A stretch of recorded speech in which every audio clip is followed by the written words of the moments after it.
Okay, so in previous lessons, we've just talked about goal setting. We've talked about our fears that are natural, and we're going to have them anytime we're going to, especially if we're doing something new. There are fears involved, and I've done hundreds of studies, and I still find myself every now and then. It's okay. I fret a little bit over what's about to happen because you never know what you're going to get into. But we can alleviate those things. We talked about that a little bit. We can discuss it more if we need to. We've also talked a little bit about what to study and have a general idea of what we're trying to accomplish in evangelism. But the question tonight I wanted to focus in on is where do we start? Where do we begin to get it done?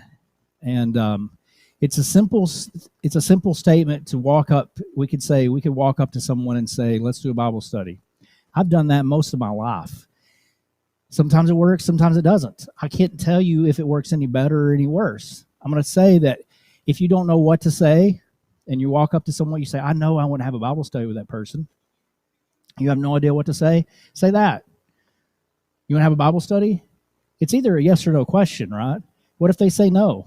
Well, you hit them in the face and walk away, right? Because obviously we just keep treating them like we always treat them. And we're hoping that one day we'll have an opportunity. They may say yes.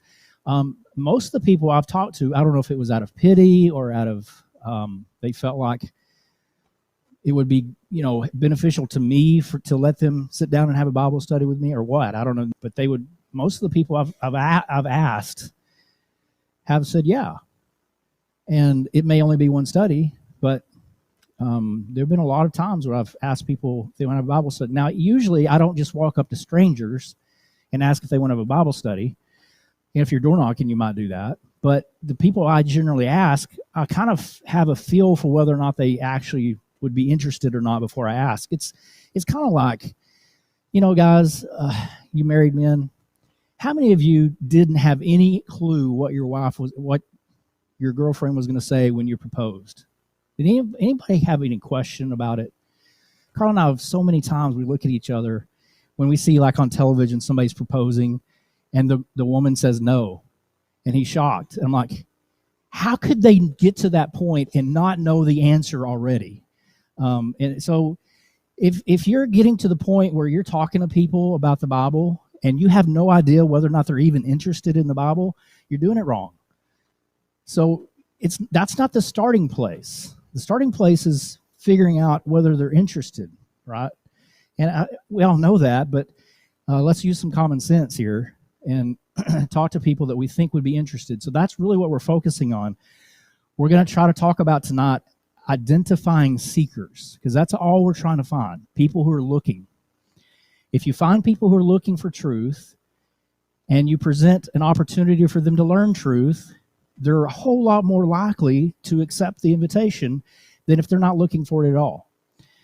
And that's the secret. That's how you find people. You find people who are actually looking for them. So we can't, and that's the thing, we're trying to look for them.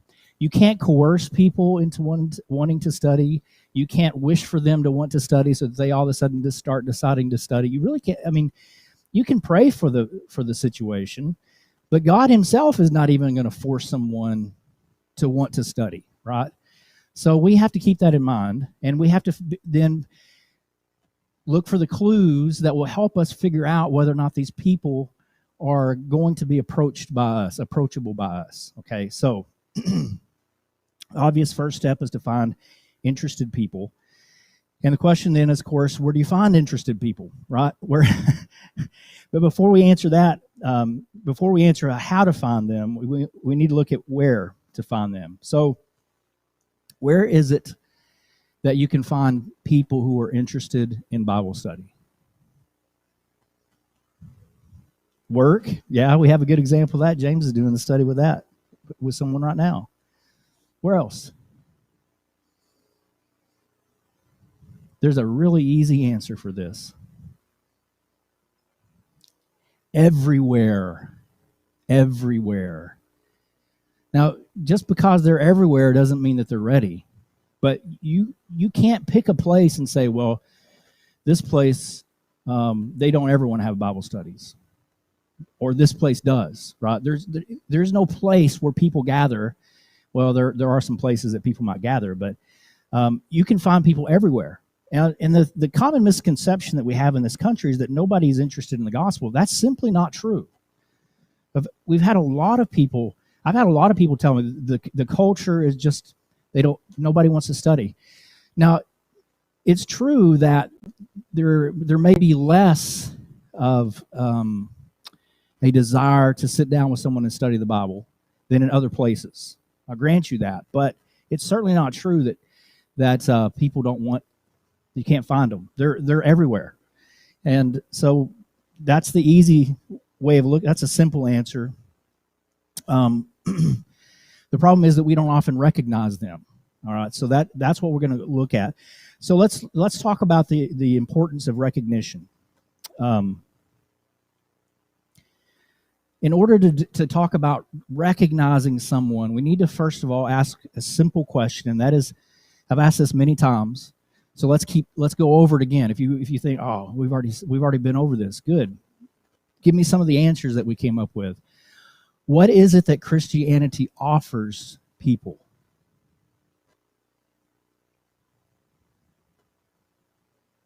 Hope. That's a good one. You think there are people in the world around who's looking for hope right now? Yeah. What else? Peace. Okay, and many different kinds of peace, right? So what are some examples? What are some kinds of peace that that Jesus offers people?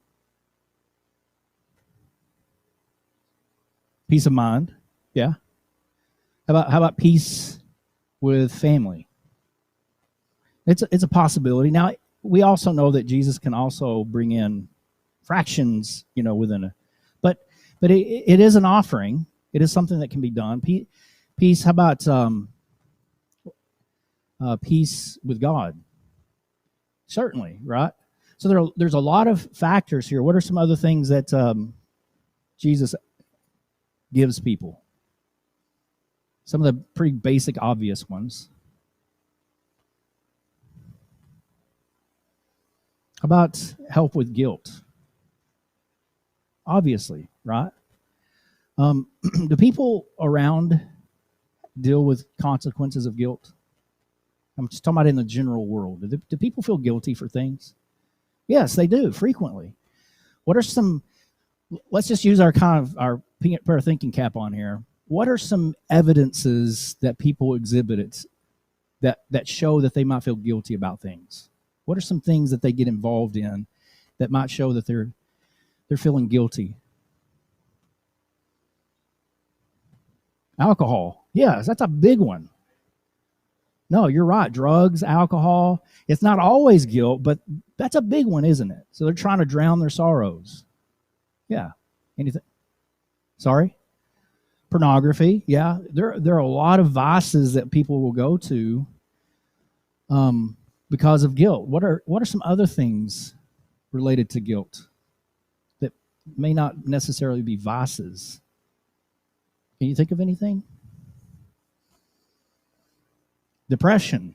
That's exactly what I was thinking. Now, not all depression is caused by guilt, but can guilt cause depression?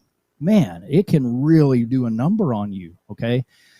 So there are a lot of, when you look around and you see, have you ever met someone who's depressed? Yeah, you can kind of tell, right? You don't know what normal is for people, and we're not psychologists. We're not going around, judging people, but you can kind of tell if people are down. Is it always guilt? No, there's a lot of reasons for it. But we start thinking this way. We might start asking questions like, why is this person engaged in this? Why is this a problem in their life? It could be that Jesus is the solution to their problems. It could be they need to eat better. I mean, there are a lot of reasons that people get depressed. But anything else that you can think of? How about community? Does Jesus offer a community? Absolutely. How? Us. Yeah, right. Do you think that people in today's climate are lonely? Man, before COVID hit, there was an epidemic of people who were lonely because of social media. And not just social media, but the fractionated way we live, right? All those things can be cured by Jesus and by the teachings of Jesus. What about purpose? Does Jesus give us purpose for life? Man, so much. Love, joy, peace, patience, kindness, goodness, faithfulness, gentleness, self-control. There's so much that God offers to people around us. Now the question is anyone looking for any of those things? Yes. I'm asking really obvious questions, I know. Absolutely, everyone is looking for these things. Now, whether or not they realize they're looking for those or not is a different story, but they are looking for them, and they may think that they found them, okay? So people, for example, like Don brought up, people trying to drown their sorrows with the booze. What are they doing? They think they found an answer. So they may not be looking for an answer right now, but it's still something that's a possibility. We need to be able to offer them the solution. And of course, salvation is the big point of what we're looking for, and all those things relate to salvation, or a benefit of salvation. So I want you to look in John chapter 4, 35 through 38. So think about this, and look at what Jesus was talking to his disciples about. This is the passage where Jesus is speaking to the woman at the well. The disciples are gone, and was that my phone? They come back, and he's talking to this woman. Anyway, so this is the context of it.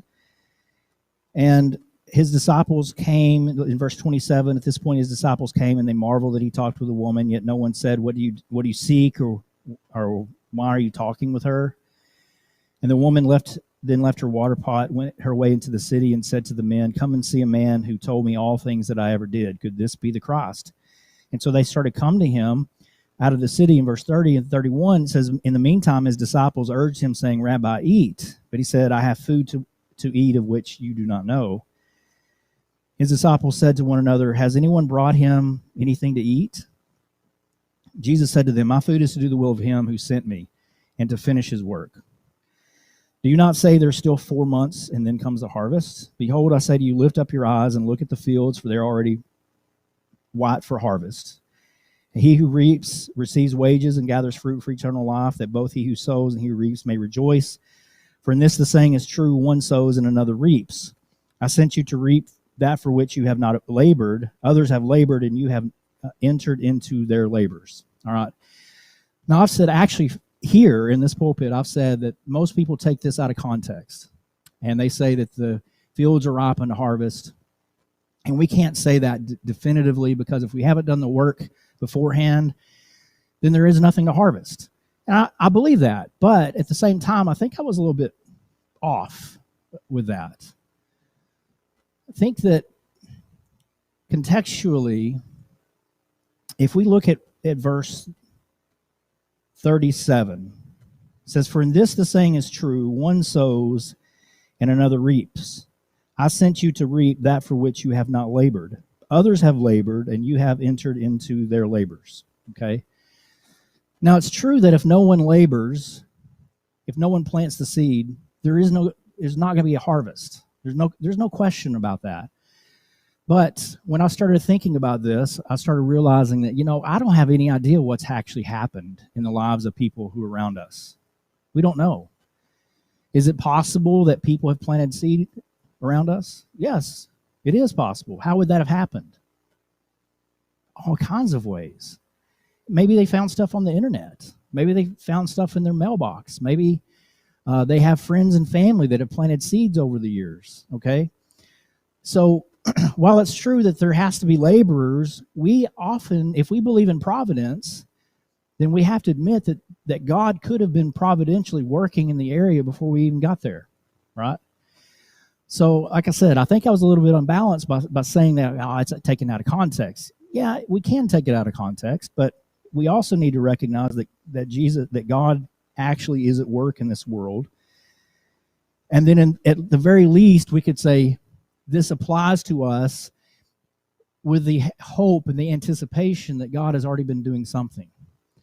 And if we believe that God is actively involved in the world, which he is, I have no idea how, that's why we call it providence, then we have to say that that's a very good possibility that we're going to run into people around here who have already heard some things that we can build on.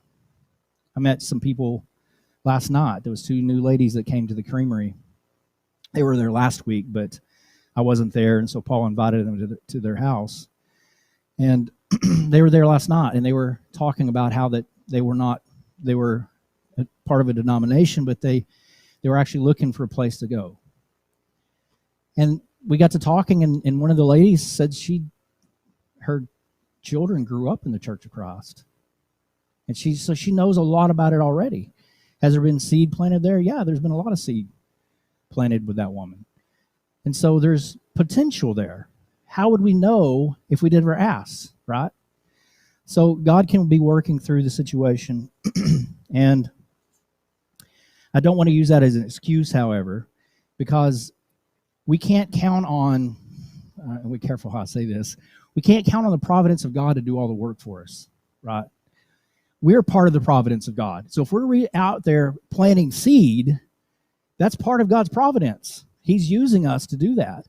And as we plant seed, we're also going to be able to reap harvests. How long does it take for the seed to go from seed to ready to harvest in a person's heart? Does anyone have any idea? There is no way to know, right? It could take a week. It could take a day if they're ready. And it might take 6 years or longer, all right? So how do we know? We have no idea. The good thing is that God does know what he's doing, and he is able to bring things about. So we have to continue to do the work of planting the seed and doing the work of trying to find a harvest. Are those two different jobs?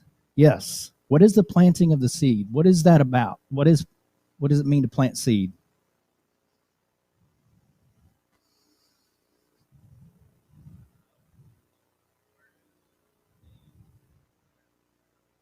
Okay, so we're developing awareness of a need that might not be understood by that person. Yeah, that's good. Of course, we're talking about giving information, right? We're talking about spreading the gospel, okay? How much of the gospel do we have to spread? All of it, right? And how do you spread this? It's going to be not okay. There's a lot of times that we might be tempted to, put a fire hose in someone's face and open it up, right? Just give them everything at once.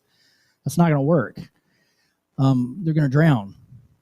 And now some people actually would probably accept it. They may love it. They may just eat it up and want more and more and more. If you find those people, it's pretty rare. But usually with people, it's a little bit at a time, a little bit here, a little bit there, right? So what are we doing to try to reach out into people in the community? That's planting seeds. We're giving a little bit of information here, a little bit there. We're just planting the seeds, getting people to thinking about the Bible in different ways, or getting people to think about their own spirituality, all those things. So what's the difference between that and harvesting?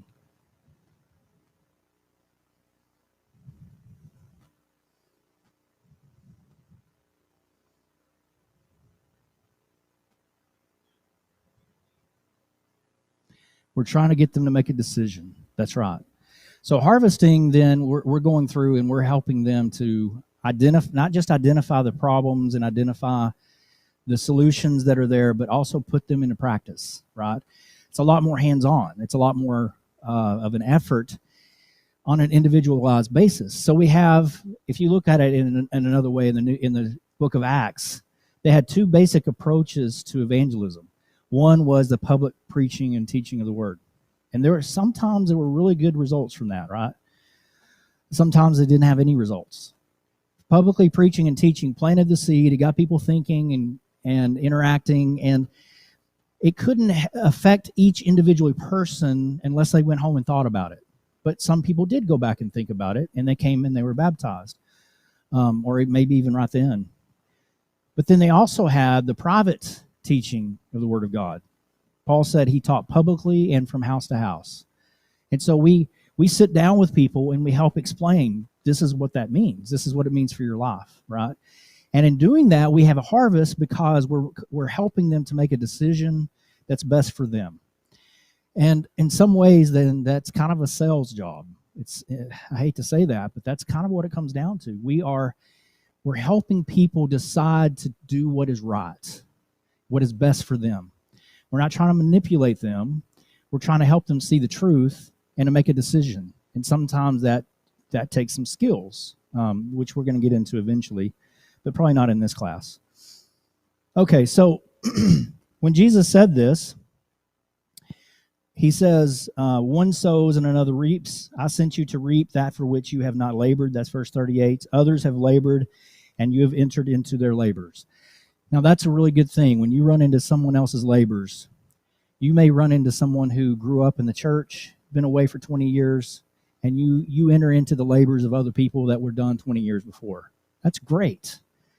But it could be that we are actually doing it for the first time. And the more the more our culture goes anti-God, the more likely it is we're going to run into people who've never heard of Jesus or never heard of anything about Jesus except the fact that he, supposedly lived. That may be all that they know. Well, there's a lot of opportunity then to teach, right? So, if you look at verse 35, then he says, "Do you not say there are still 4 months, and then comes the harvest? Behold, I say to you, lift up your eyes and look at the fields, for they are already white for harvest." Now, obviously, he's not saying that literally. He's talking about spiritually, right? That he's talking about timing. And if you notice what he's saying, then what does it mean for them, for him to say, for them to lift up their eyes and look at the fields? What is he saying by saying that?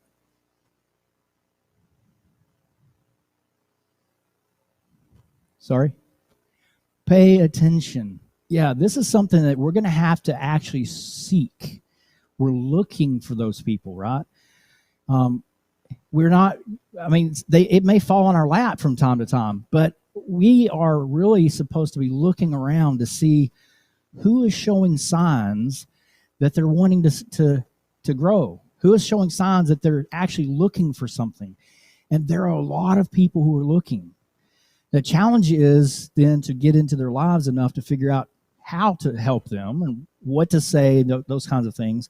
But that actually is kind of fun. It's challenging, but it's fun because you get to meet people and you get to get into their lives without being a busybody, but also kind of look at the clues and kind of try to figure out, what is it I can do to help this person? And when we find that, we are going to be a lot better off. I've said this several times. I'm pretty sure I've said it here. If you're talking to someone and they start unloading, you know what I'm saying when I say unload. They start talking about their problems. That is gold. That is gold. You want that. But a lot of times what happens when people start sharing their problems, what do we tend to do? I don't want to hear this, right? Or what did you say? Try to answer them right then? Okay, yeah, that's the one we try to fix it then too. But a lot of times we kind of, there have been people in the church this way where every time you walked up to them and said something to them, they just started, you never wanted to ask them, how you doing? Have you ever met somebody like that? Because they'll tell you. And it's human nature to say, it's just too much. I can't handle all of your problems. Because, and as a preacher, I do that sometimes. It's like,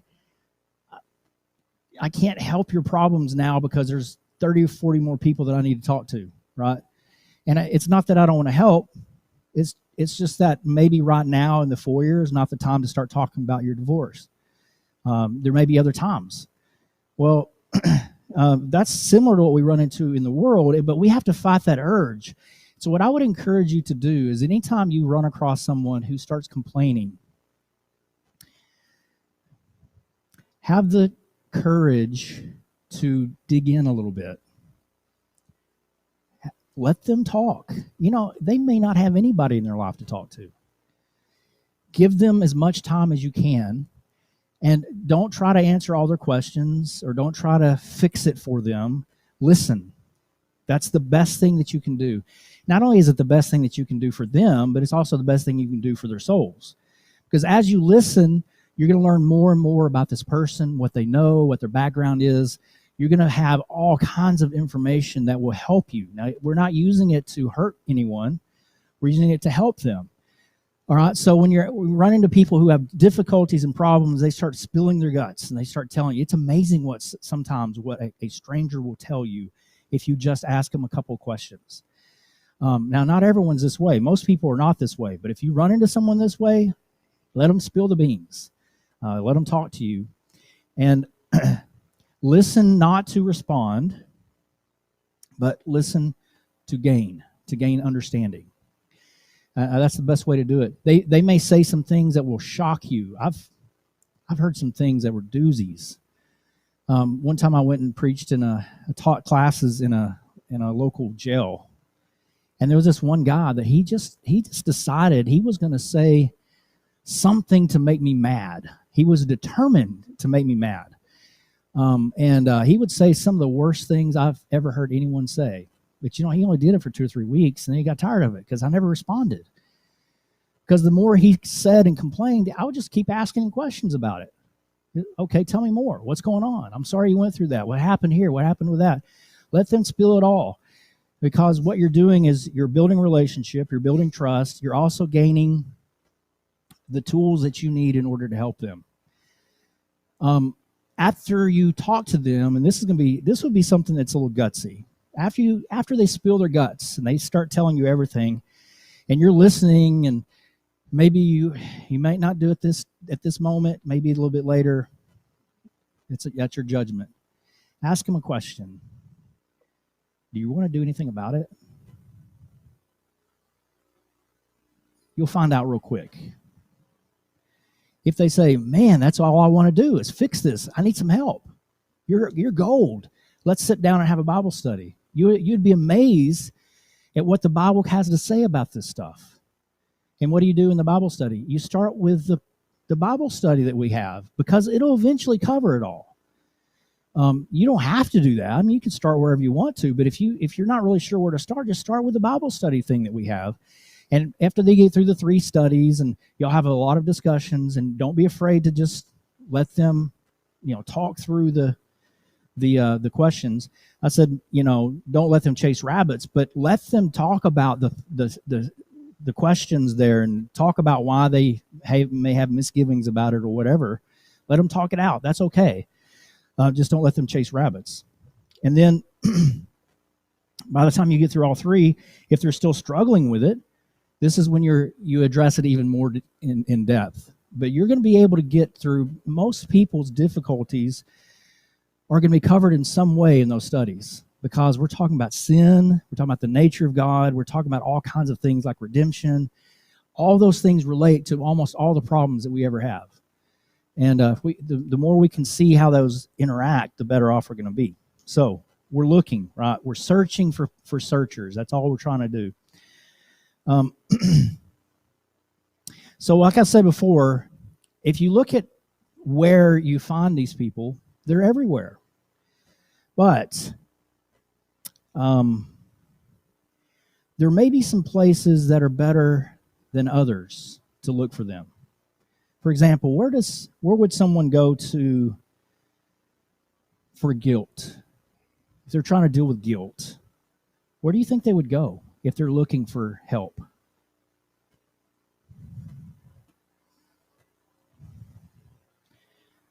I'm going to tell you, they're going to go to church. Most people, if they're dealing with guilt, they know, if they know anything about God, they know they need to go to church. Now, a lot of times they may try to find it in other ways. We talked about other options that people have, right? But if they go to church and they walk into the doors, there's an indication there. It may be somebody invited them, but they could have said no. A lot of times, though, I've run into people who come into church, and you know who invited them? Nobody. They drove by and saw the sign. That's happened here, actually. They saw it on the internet. They decided, okay, I need to do something. There's always a need. There's always a reason they come in those doors. We don't know what it is, and we need to help find out what that is. And it might just be curiosity, but most of the time people come. Now, people come with a reason. Now, I say that, and it's almost universal. And here's the reason. It takes a lot of courage to pull in this parking lot and come in those doors. A lot. If they have no idea what they're getting into, they've never been here before, they don't know anyone, if they have the motivation to get out of their car and come in the back door, or that front door, that says a lot about them. They're definitely searching. Now, what are they looking for? No idea. How do we find out? Ask. How are you going to find out from somebody in the foyer what they're looking for? You can ask, but is that the appropriate place? What's the best way to do it? Take them out to eat. Yeah, that's why I've done that for years. If you find somebody with the guts to come in that back door, take them out. Reward them a little bit, right? Now, they may not want to go out to eat with you, and that's okay, but ask them. And it's not a competition. I would say most of the time, if you ask someone, I'd almost be willing to do this. If you ask someone that comes in here to go out to eat, and I haven't already done it, I'll give you $1. Because that's my goal, is when they come in, I want to take them somewhere. I don't always do it. So there's your opportunity to make a buck, right? But I'm not saying that to brag. I'm saying that kind of put it on me to make sure I want to be engaged, right? I want you to be engaged. Let's make it a little bit of a competition. What if you went to a church you've never been to, and everyone ignored you? What would you do when you left? You're never going to come back. I mean, you might be one of these people that's like, oh, I'm so glad nobody said anything to me. But then after that, you're going to be like, nobody said anything to me. That would have been bad. What happens if you come in and people, not overwhelming, not just, jumping on them or anything like that, like we're fighting each other. That'd be like throwing a bucket of blood in the pool with sharks, right? We don't want to be that way. But, well, think about that. What would you do if that was that way? You had everybody in the world just trying to get you to do things, right? You wouldn't want to come back to that either. So we have to be balanced, right? But let's suppose somebody comes in and they have no idea what to expect, but someone greets them in the back, say, hey, why don't you sit with us? You don't know anybody here. Would you sit with us? Or let me show you the best place to sit, right? Because nobody knows. We wouldn't want to sit in Adam's place, right? I mean, Adam might get all mad. Nobody has any idea. Of course, Adam wouldn't, but they don't know that. Adam might be scary to them. How could that be? I don't know. Look at that face. But anyway, so we might invite them to sit down, but we invite them. Let's suppose they come in and people are just talking to them, very friendly. 4 people asked them to go out to lunch. They didn't go with anyone because they didn't know anybody, but how do you think they feel when they leave? Like they're nice people, right? What are the odds of them coming back compared to the other 2 situations? A whole lot higher. And if they're looking for something, then we're going to be able to help them a lot. I know we've covered this a lot, but I think it's important for us to remember. Now, where do people go if they're looking for friendship? Is it generally going to be church? Not usually, right? People come to church because they want to be right with God. They may feel guilty because they haven't been in a long time. They want to help their kids make sure that they learn some good values. There are a lot of reasons that people come. And it could be that people think, hey, this is the best place for me to make friends. I've actually known people who the only reason they went to church is because they sold insurance. Literally, that's exactly what they would tell. They told me that. I'm here because it's a large congregation. This was at Brown Trail. It's a large congregation, and this is a perfect opportunity for me to sell insurance. Like, that's what you're getting out of this? But most people don't come from camaraderie. So where do people go for friendship?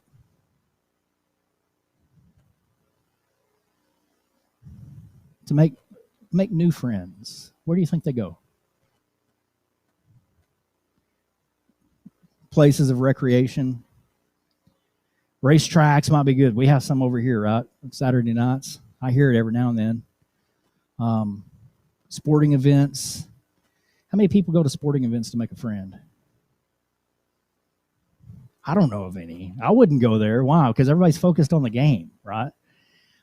Racetrack might be a little different. I've never been to a racetrack. I don't know. Might be different.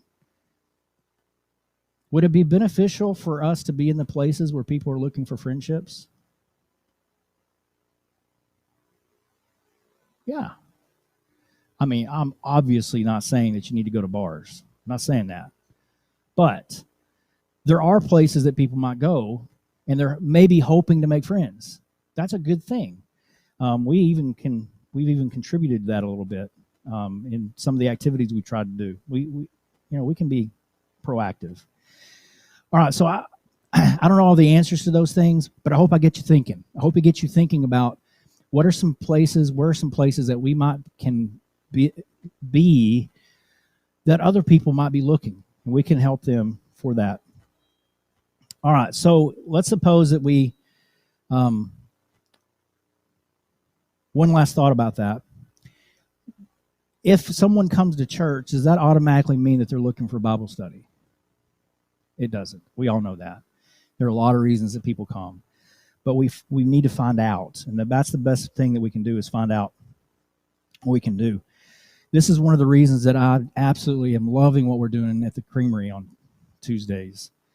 I think it's attended very well from the congregation here. We don't want to have everybody in the church come there, but we have 4 or 5 people from the church, and we have 3 or 4 people. Last night we had, was it 4 or 5 that aren't Christians? And they're coming pretty regularly. Why? Because they just want to study the Bible. They just want to have communion. They want to have friendship. They're looking for it. So we're trying to find ways to do that. Learning events, all kinds of things like that. How can you tell someone's looking though?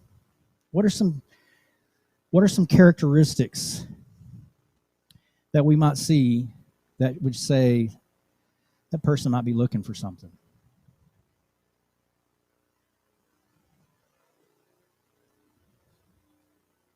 Reaction when you greet them. Okay, that's good, because you might see somebody who's really, you can just tell they want a friend, right?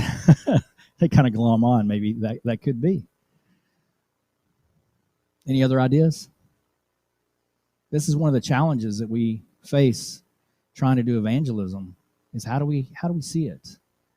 Now, obviously, the best way is to interact with people, right? So let's say we're having a conversation with people, and they're normal. What I mean by that is they're not just spilling everything, telling you everything, all their problems. How could you tell from them what might be an indication that they're looking for something?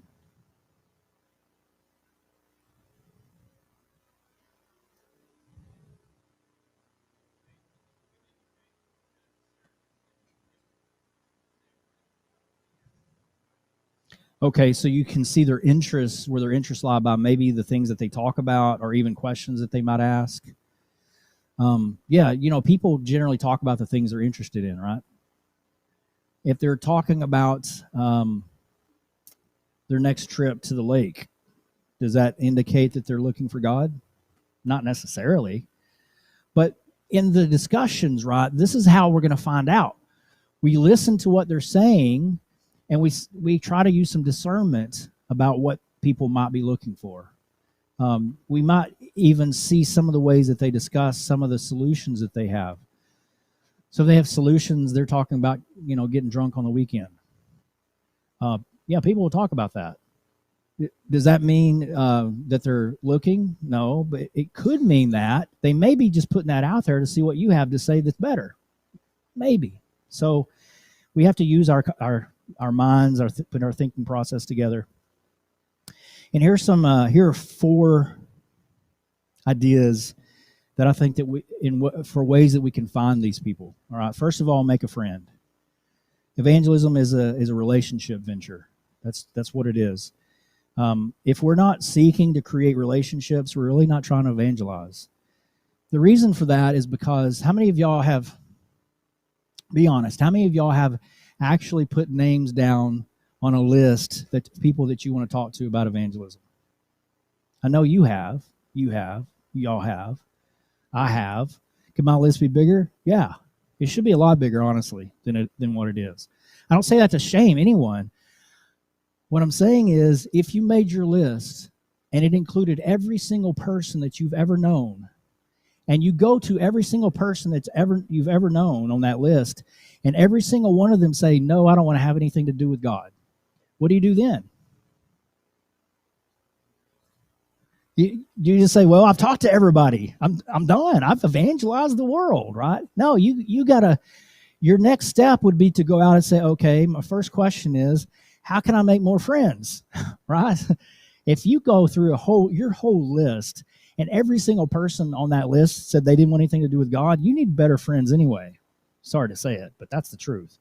So make friends. We find them by visitors. If they're visitors at church, we find them by looking at friends who are hurting. If people have been sick, they're probably looking. If they're hurting in their lives, they've had death in the family, they're probably looking. You want to be very sensitive in how you approach them. And then this last one, because I know the bell just rang, is people who've had major upsets in life. This is one of the reasons we have that list of things and people in the back. Just moving is a huge undertaking for most people. When they come into an area, they have no idea what they're running into. They're new in the community. They don't understand what's going on. We could be there to help them and offer service, offer camaraderie. Somebody that's moving into the area, what are they looking for? Friendship, usually. And if we can be there helping them have friends, then hopefully we can be an influence for them. We didn't talk about a lot of scripture, but I hope that you can see how all this relates to the harvest that Jesus was talking about. Any other comments?